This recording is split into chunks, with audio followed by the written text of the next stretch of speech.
Did you know that in business, it's not always what you do that matters the most? It's what you think and what you believe about what you do. I call this the mindset battle. And in this episode of the Subscription Web Design Podcast, we're going to talk through that.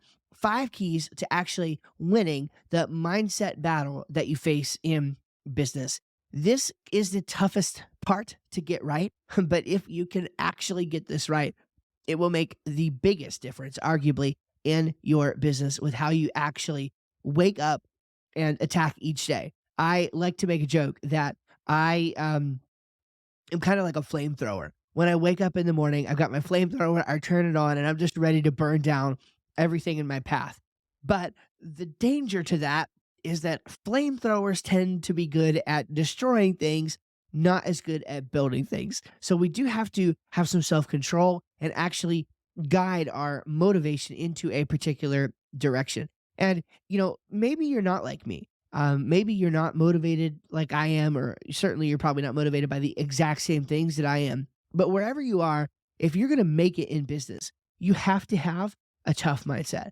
You have to have a mindset that is geared towards creating results for clients, that's geared towards waking up every day and working, being a self starter, being somebody who's willing to go out and attack and get what they want, go out and, as Dave Ramsey says, kill something and drag it home, right? Like our hunter gatherer ancestors once did. So, this is important. And these 5 keys are going to help you as you seek to actually fight that mindset battle each and every day and win. So, let's go right through them. Number one, the first key is drive. Okay. You're going to drive to a vision of the future.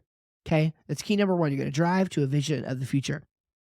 You have to have drive, but it's really hard to go for a drive and reach a destination if you don't have a destination in mind. And I am afraid that most of us go through life, and what we do is we wake up and we're more so drifting than driving. Okay. Where maybe if we want to keep with the driving thing, maybe we're going for a Sunday drive with no particular destination in mind and no goals or no inherent motivation to go somewhere. Now, I am of a double mind on this a little bit because I do get the point of simply just waking up every day, doing your best work, making decisions on the fly. And I've also in the past been a little bit critical of goal setting because goals are a funny thing, right? It's like oftentimes you're shooting for a goal, and then if you don't hit the goal, what happens? You get discouraged or disappointed or depressed, even. Okay. And so you don't hit the goal. And sometimes it's really arbitrary. Let's say your goal was 10 widgets and you got 8 widgets. Well, 8 widgets is better than 0 widgets, but it's also not 10 widgets. And what happens if you exceed the goal? You get 12 widgets. Well, that's fine. But then you're setting another goal again for next week, which is going to be, 12 widgets or 14 widgets or whatever. So you have to realize that um, goal setting is a two-edged sword. At the same time, you sort of have to know where you're going. So for me, what I like to do is create bigger visions. Okay. I'm not so much on the smaller goals and milestones. Those are things that if they help you and they truly do motivate you, I think you can consider setting those. And it's not a bad idea. For me though, I'm driving towards a vision of the future. Okay. A vision of the future that I want to help create. And that may sound big or a little woo woo or maybe even a little bit cheesy to you. But I think if you're going to be in business and you're going to weather the hardships and endure the hardships, then you have to really consider this. Okay. And maybe for you, it's not so much a vision of the future out there for even your clients or some kind of massive change you're trying to make in the world, although I think that's a good idea too. It could just be a vision of the future for your family. Maybe your family just wants to travel, or you just want to be able to homeschool your kids, or you just want to work from home. Like, honestly, these are all things like I remember, gosh, it's been a year or so ago now, probably, when I went to the bank in the middle of the afternoon one day. And, um, I was under no particular pressure to do any particular thing. I was running an errand and I needed to go to the bank, and I could just get up whenever I wanted in the middle of the day and go to the bank, park the car, go in, take my time. I wasn't under any particular stress or pressure. And it was just one of those transcendent moments where I remember having the thought, I have to protect this. Like, just the ability to do what I'm doing right now is precious, and it's something that not a lot of people have. And I am grateful for it, and it has to be protected at all costs. And I just remember having that. And so that part of that vision for me when I was, working part time at the law firm, part of that vision before I went full time in my business was simply being full time in my business. And we were able to achieve that, thank God. And now we have visions that are a little bit beyond that. But you have to drive to a clear vision of the future. I recommend even creating a vision board. I would show you on my phone, except that my phone is the camera that's recording me right now. So I don't have it to show you, but I even have a vision board, a graphic on the front of my phone. It's my lock screen on my phone with some of the different things that we're aiming towards in the future. And I'm really excited about those things. And you should have something that you get really excited about too that helps for waking up every day, getting into business, and getting things done. So that's the first key to winning the mindset battle is having a drive to a vision of the future. And if possible, a big vision that is worth taking the time and going through the hardship to accomplish. The second key to winning the mindset battle that I wrote down is clarity in the momentary decisions. Okay. Clarity in the momentary decisions. If your mind is not clear, if you are stressed, if you have a lot of anxiety, if you're not eating well, if you're not sleeping well, perhaps if you're not exercising, that's not something everybody needs to do, but some people need to do that and it helps clear their mind. If you find that you have a very, very difficult time making decisions and thinking clearly about things that you're dealing with, then that is going to make it very hard to actually win the mindset battle. And so, what does it look like practically? How do you actually achieve clarity around things? Well, different people do this in different ways. For me, it's writing. Okay. So, I do a lot of different kind of writing. I am fundamentally a writer. And for me, so while I love this medium, I love podcasting, I love taking the video and putting it on YouTube, my clearest thinking doesn't happen here. Okay. By the time I'm talking to you, I've already written things down and I'm not reading from a script, as you can probably tell. I don't have anything like a script in front of me. It's just bullet points for the podcasts, typically speaking. Okay. But those bullet points, when I get to a podcast episode, are usually reflective of lots of thinking that I have done in a writing capacity. A great example is the flamethrower analogy that I just used on key number one, where I was talking about drive. Okay. I've never thought that way before until I wrote that down as I was writing my book. I'm working on, I can't remember, it's either my third or my fourth book. It's called Devotional Productivity. And I'm working on that, and it should be out. Well, I'm not even going to say because I don't know exactly when it's going to be out, but I'm writing on that every day. And that was a thought that I had that came up and it came out through the writing that I was doing. And so now I sort of have that in my mind. And so now I can use that analogy. I can harken back to that analogy and think about the idea of the flamethrower and how even though it's a good thing. It's good that I wake up and I'm just kind of ready to burn down whatever's in my path. At the same time, the flamethrower can be destructive. And so that is one of those things that helps me to achieve clarity is through writing. Maybe for you, it's not writing. Maybe it's speaking. And specifically, maybe it is speaking in conversation. So maybe what you need to do is have somebody, and I actually have this as well, but maybe what you need to do is have a person or a group of people with whom you meet regularly, like some sort of a mastermind group or a coaching group like Subscription Web Design. That would even be a good one. Um, where you actually meet and you actually talk through and talk through out loud some of the things that you're facing, the problems you're dealing with, the decisions that are coming up, and you work to achieve clarity together. Okay. So if you don't have people that you can rely on, a support system, and an outlet like writing, maybe for you it's fishing. I don't know. I mean, it's getting a little cold right now, so probably not the best analogy. This is why it's better for me to write them down first. But yeah, maybe for you, whatever is therapeutic is going and for a walk or going fishing or going and playing video games for an hour, right? That can actually clear your mind. So you have to have clarity in the momentary decisions. And if you're lacking clarity and focus, then it's going to be really, really hard to stay on the right track. Number three is perspective about yourself and others.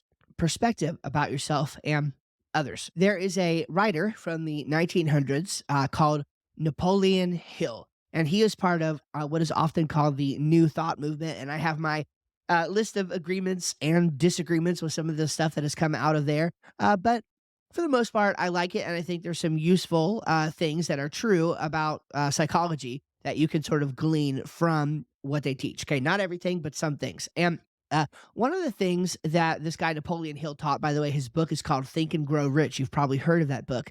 Very, very common. One of the things is called accurate thinking.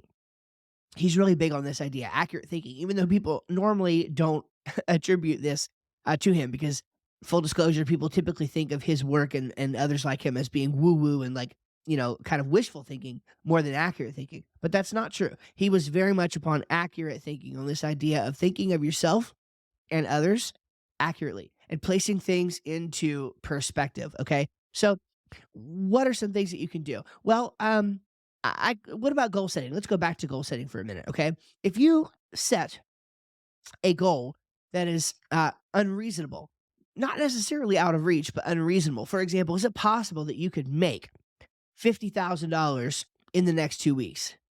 It's very possible depending on your niche and your industry and whatever. You could quote one job and actually make $50,000 in the next 2 weeks. Okay. It's very reasonable. But it's probably not realistic, right? It's probably not not actually going to happen, and it might be wishful thinking, right, to actually say that. So maybe what you need to do is set a goal that's a little bit more achievable, like I could get one new client in the next 2 weeks, or two new clients in the next 2 weeks, or maybe rather than being goal focused, you could be more habit and more activity focused. That's actually the way that I prefer to approach it. So I don't know if I can get two new clients in the next 2 weeks, but I do know that I can send an email every day, or I do know that I can create a new lead magnet and start running a Facebook ad to it, or I do know that I could walk around and introduce myself to business owners in my town, or I do know that I could organize a meet and greet at my church in the next 2 weeks and for business owners in the area, right? I know that those are all things that I can actually accomplish that might just lead to the goal of getting a client or two, which also might just lead to the goal of making that $50,000, right? But if you don't start with the perspective of like, yeah, $50,000 in the next 2 weeks may or may not happen. If you don't start with that perspective and you're shooting for goals that are unreasonable, that's going to be really, really difficult for you. So having that perspective about your current situation in life, but also having a perspective about what you could do and what you could become and where you could go. And again, I know this might sound a little bit woo woo for you, but I really, I really need you to believe in yourself. Okay. This is what I'm getting at here. You need to believe in yourself more than anybody else does. And that can be hard. It can be really hard. I completely understand that. But if you don't believe in yourself, just who is going to believe in you? Okay. Um, this is something that I think is interesting, I'll say, about me, right? I really try to have perspective and to be self-aware. But the reality is I do a lot of things that don't work. Okay. I start something, I try something, and I either feel it or I don't.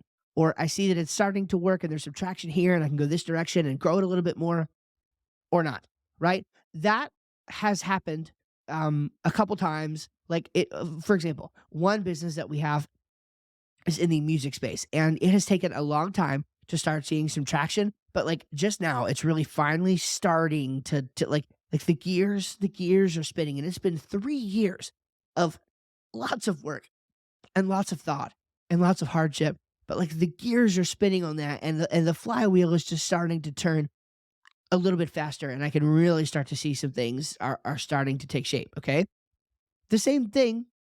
So I'm 2.5 probably to 3 years into that uh, endeavor and not even spending anything close to full time on it. Well, it took me 5 years to really get the flywheel spinning on my agency. And now we're doing really well. But it took a long time to get to that point. And I'm probably a year or so into subscription web design now. And honestly, that one saw the most promising signs of life the fastest of anything I've done in a while. And so that's why, here I am. That's why we're having a conversation. So just having that perspective about yourself and about others around you and believing in yourself that you can make things happen if you put your mind to it, if you really try. And if you have the next key, which is what we're getting ready to talk about, which is patience. Okay? Patience. This is key number 4. Patience, because seeds take time to grow. Seeds take time to grow. Okay? When you plant a seed, and that's ultimately what you're doing. Okay? When you start a business, when you start a new marketing initiative, when you sign up for the Chamber of Commerce in your town, or whatever it is that you do, you're planting a seed. And seeds need water and they need sunlight. Okay. And usually, not always, usually, let's just use the analogy of you've got a garden at your home. Like, obviously there's rain and that's good and rain helps, but like a lot of times you're going to water the garden, you're going to water the plant, you're going to put artificial sprinkler systems in or whatever. You're going to do the watering. Okay. Somebody has to water. Okay. But then there's this pesky thing called sunlight that seeds need and plants need in order to grow. And here's the tricky thing about sunlight. Yes, go with me here a little bit. Okay, of course, it can be artificially simulated in some circumstances or whatever, but basically, sunlight is up to God, right? Um, Sunlight is the force out there that you really can't control. You got to have it. Okay, you got to have it. And if you don't have it, the seed doesn't grow.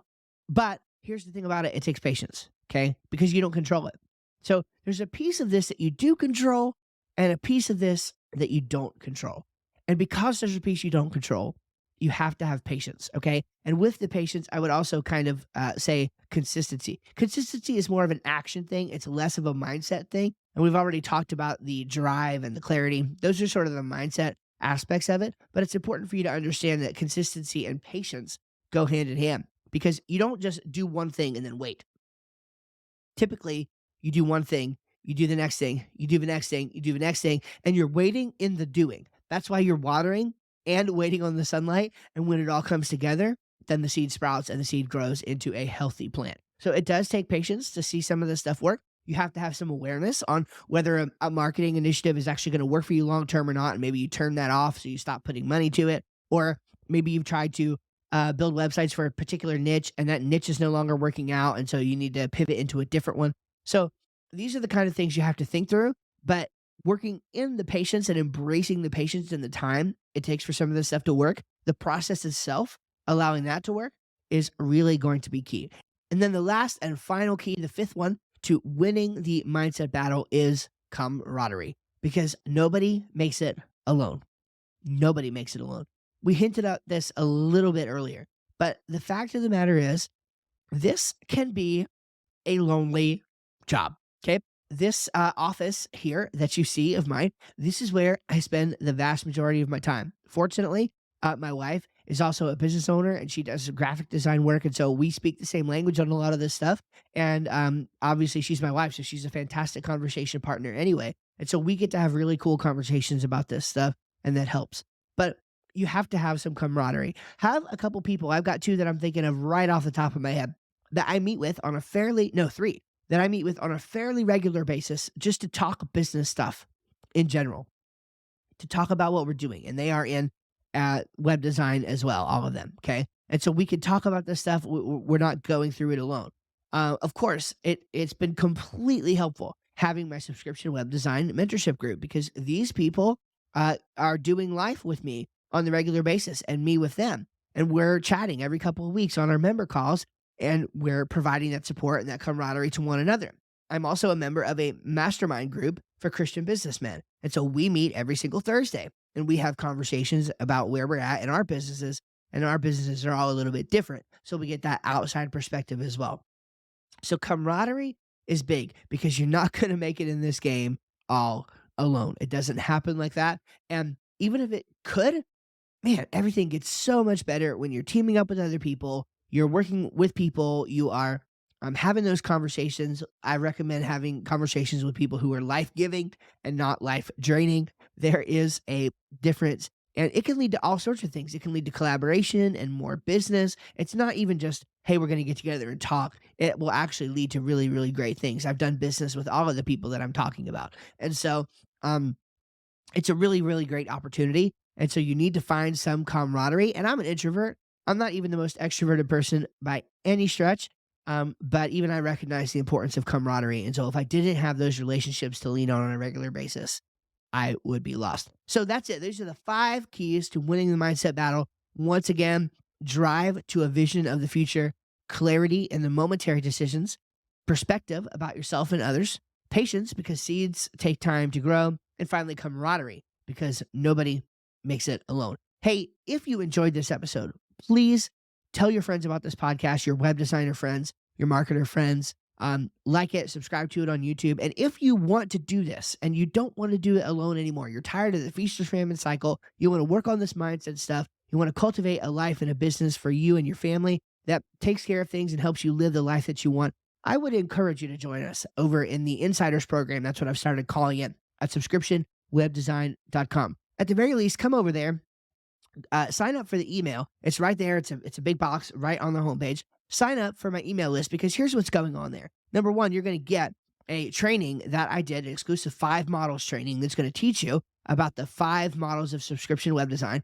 People pay hundreds of dollars per month to be in the group where I did this training, okay, in Josh Hall's club. And so I recommend you go grab that. It's worth listening to. And then every day, I'm going to send you an email to help with this kind of thing, okay? It's not long. It doesn't take long to read. They're usually a couple hundred words. And it will help you in this journey and you will not feel alone, okay? So I would recommend you do that. That's at subscriptionwebdesign.com. I hope to see you there and have a great one.